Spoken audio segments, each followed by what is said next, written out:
தமிழ்நாட்டில் உள்ள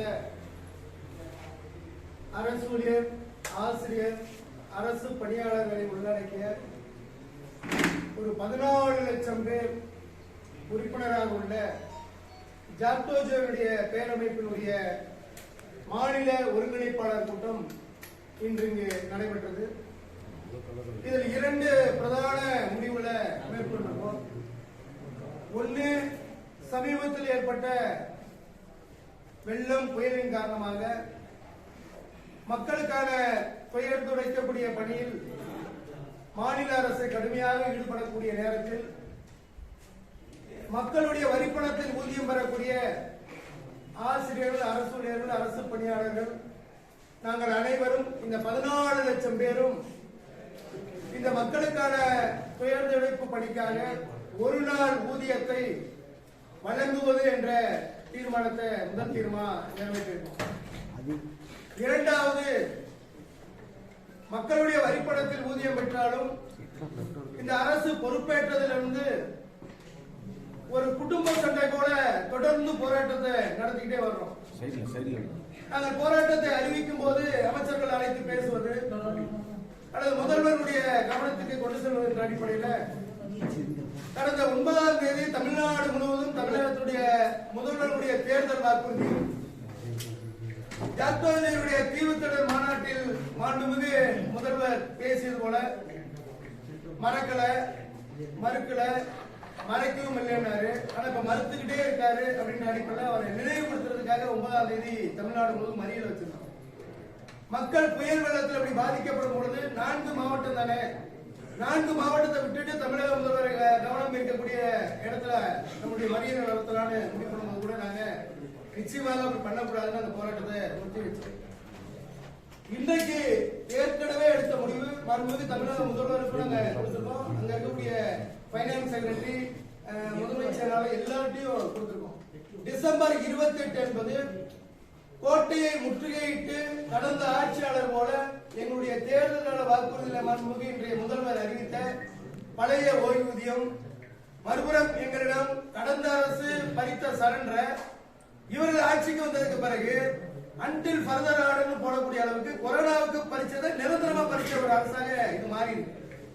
எனவே இதை மீட்பது இந்த அரசிடம் வந்து போராடிதான் மீட்க முடியுன்ற முடிவு இன்னைக்கு நாங்கள் எடுத்ததன் அடிப்படையில் புயல் பாதிப்புகள் அத்தனையும் எல்லாத்திலிருந்து மீட்கக்கூடிய எங்களுடைய ஒரு நாள் ஊதியத்தை கொடுத்தாலும் ஏற்கனவே திட்டமிட்ட அடிப்படையில் டிசம்பர் 28ஆம் தேதி சற்றேறக்குரிய 5 லட்சம் அரசு ஊழியர், ஆசிரியர், அரசு பணியாளர்கள் சென்னையை நோக்கி கோட்டையை முற்றுகையிடுது. அதுல கூட நாங்கள் கடிதம் கொடுத்திருக்கோம். 5 லட்சம் அரசு ஊழியர், ஆசிரியர்கள், அரசு பணியாளர்கள் சென்னையை நோக்கி வந்து முற்றுகையிடுவது எங்கள் நோக்கம் அல்ல. முதலமைச்சர் சந்தித்தால் முறையீடு, சந்திக்க மறுத்தார் என்றால் நிச்சயமாக முற்றுகையிடுவது அடுத்த கட்ட போராட்டத்தை தீர்மானிப்பதன் அடிப்படையில். ஏன்னா அடுத்தடுத்து எங்களுக்கு ஜனவரி பிறந்ததுக்கு பிறகு அந்த கோட் ஆஃப் கான்டக்ட் வந்துடும், தேர்தல் அறிக்கை வந்துடும். அதுக்கப்புறம் எல்லா தேர்தல் அறிக்கை எழுத ஆரம்பிச்சிருவாங்க. இப்பயே பல பேர் வந்து எழுதிட்டாங்க. பழைய பென்ஷனுக்கான அந்த போராட்டத்தை நடத்தும் போது இன்றைக்கு தமிழக முதல்வர் எதிர்கட்சி தலைவராக இருக்கும் போது தேர்தல் அறிக்கையை எழுதுனத பல மாநிலங்கள் இவர் எழுதுனதை அவங்க அமலாக்கிட்டாங்க. 6-7 மாநிலங்கள் பழைய பென்ஷனுக்கு வந்தாச்சு. ஆனா இவர் தேர்தல் அறிக்கையை எழுதிட்டு இப்ப 30 மாதம் கடந்த பிறகு முதல்வருடைய வாயில பழைய பென்ஷன் வார்த்தை வர மாட்டேங்குது, பென்ஷன் வர மாட்டேங்குது, வரையறுக்கப்பட்ட ஊதியம் இதை தவிர எல்லாம் வந்து வருது. நாங்க பைனான்ஸ் செக்ரட்டரிட்ட நேராக கேட்டோம். மக்களுக்கு வந்து மகளிர் உரிமை தொகை எப்படி 12,500 கோடி ரூபாய் எங்கிருந்து கண்டுபிடிச்சீங்க, உடனடியா பண்றீங்க இல்லையா? அப்ப எங்களுடைய பணம் சரண்டர் மற்ற அம்சங்கள் இதுல தானே எடுத்து கொடுத்தீங்கன்னா அவர் அமைதியா இருக்காரு. அப்ப அந்த அளவுக்கு நாங்க வந்து அரசு ஊழியர்கள், ஆசிரியர்கள், அரசு பணியாளர்கள் பாதிச்சிருக்கோம். எனவே வந்து இந்த அரசு நாங்கள் விரும்பி கொண்டு வந்த அரசாக இருந்தாலும் யாராக இருந்தாலும் ஜாக்டோஜியை பொறுத்தவரை அரசு ஊழியர், ஆசிரியர், அரசு பணியாளருக்கான வாக்குறுதி மீறும் பட்சத்தில் அவர்களை எதிர்த்து போராடுறதுல எந்த ரிசர்வேஷனும் இல்லை என்ற அடிப்படையில் டிசம்பர் 28 5 லட்சம் பேர் சென்னையில் அணிதிரள்றோம். அணிதிரள்ற இடம் கூட இன்றைக்கு சமீபத்தில் காவல்துறையினுடைய இது பார்த்தீங்கன்னா போராட்டத்துக்கு தகுதியற்ற அடிப்படையில் அல்லது அங்க அசம்பிளான நோய் தான் வரும்.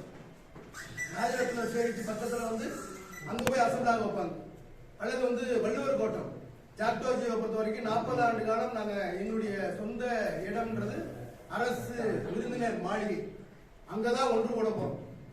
அரசு என்ன செஞ்சாலும் சரி 5 லட்சம் பேர் அங்க ஒன்று கூடி நாங்க கோட்டையை நோக்கி போகணும்னு முடிவெடுத்திருக்கோம். காவல்துறை முதலமைச்சர் சந்தித்தா அவருக்கு நல்லது, எங்களுக்கு நல்லது. இல்லை என்றால் நாங்க 5 லட்சம் பேரும் கோட்டையை முற்றுகிடுவது என்ற 2 முடிவை தீர்க்கமாக இன்னைக்கு நாங்க வந்து அக்டோபர் மாசம் கிட்டத்தட்ட 10 அம்ச கோரிக்கை வலியுறுத்தி பினான்ஸ் செக்ரட்டரி நீங்க கொடுத்த மனு, பினான்ஸ் செக்ரட்டரி எந்த ரீசனுமே சொல்லாம உங்களோட கோரிக்கைகளை தட்டி கழிக்கிறாங்க. கவர்மெண்ட் ஏன் வந்து நீங்க சொன்ன மாதிரி எதிர்கட்சி தலைவரா இருந்தப்போ உறுதிமொழி கொடுத்த இன்றைய முதல்வர் இன்னைக்கு ஏன் செய்ய தயங்குறார்? ஃபைனான்ஸ் செக்ரட்டரிட்ட கொடுத்தது நீங்க சொன்னது அக்டோபர். எந்த ஃபைனான்ஸ் செக்ரட்டரி? நிதித்துறை செக்ரட்டரி. அதான் யாரு மாறிட்டாங்கல்ல, எல்லாமே மாறிட்டு. இப்ப இருக்கிறது உதயச்சந்திரன். நீண்ட டிஸ்கஸ் என்பது உதயச்சந்திரனோட நாங்கள் நடத்தணும். எல்லா டிமாண்டையும் ஒண்ணுன்னா வந்து அவரை நிராகரிக்கல. கடைசியா அவர் சொன்னது கீழே இந்த அறிவித்திருக்க போராட்டத்தை கட்டணத்தை மட்டும் கொஞ்சம் ரீகன்சிடர் பண்ணுங்க. இந்த அரசு அரசூழியர், அரசு பணியாளர், ஆசிரியர்களுக்கு எதிரான அரசாக நீங்க நினைக்கிறீங்களா? நினைக்க வச்சுக்கிட்டு இருக்காரு முதல்வர் நாங்க சொன்னோம். அப்ப பல மாநிலங்கள்ல மேற்கு வங்காளம் உட்பட மம்தாவை விட இதா அந்த அம்மா பழைய பென்ஷன் கொடுத்துட்டு இருக்காங்க மேற்கு வங்காளத்துல. அதை உதவி சொன்ன இல்லைன்னாரு, மறுபடியும் நம்ம சேலஞ்ச் பண்ணோம். அப்புறம் ஒத்துக்கிட்டாரு. அப்ப டிஏ கொடுக்கறது அத ஒரே ஒரு சின்ன இதை நாங்க சொன்னேன். அந்த எடப்பாடியினுடைய அரசு ஒவ்வொரு ஆண்டும் ஒரு ஜீவோ போடுவாங்க. கொரோனாவை காரணம் வச்சு உங்களுடைய காலங்காலம் பெற்றுட்டு இருக்கக்கூடிய சரண்மெடுப்பு ஓய்வூதியம் இந்த ஒரு ஆண்டுக்கு இல்லை. அன்டில் ஃபர்தர் ஆண்டு போட்டது யாரு? இந்த அரசு தானே அப்படின்னு ஒரு அமைதியான. ஆனால் அரசு வந்து ஒரு டிஸ்கஷன் உருவாக்கி இருக்கோம். ஒரு மனநிலை மாறினது மாதிரி தோற்றம் தெரியுது. தோற்றத்தை 30 மாசம் பார்த்துட்டோம். இனிமேலும் காத்திருக்காரு அவசியம் கிடையாது. இனி காத்திருந்தோம்னா 2024 தேர்தல் வரைக்கும் மறுபடியும் எங்களுக்கு ஓட்டு கொடுங்க, நான் மறுபடியும் நான் தரேன்னு சொல்லி அப்புறம் எல்லாரும் எழுத ஆரம்பிப்பாங்க. அப்படிலாம் அரசு இனிமேல் ஏமாற தயாரா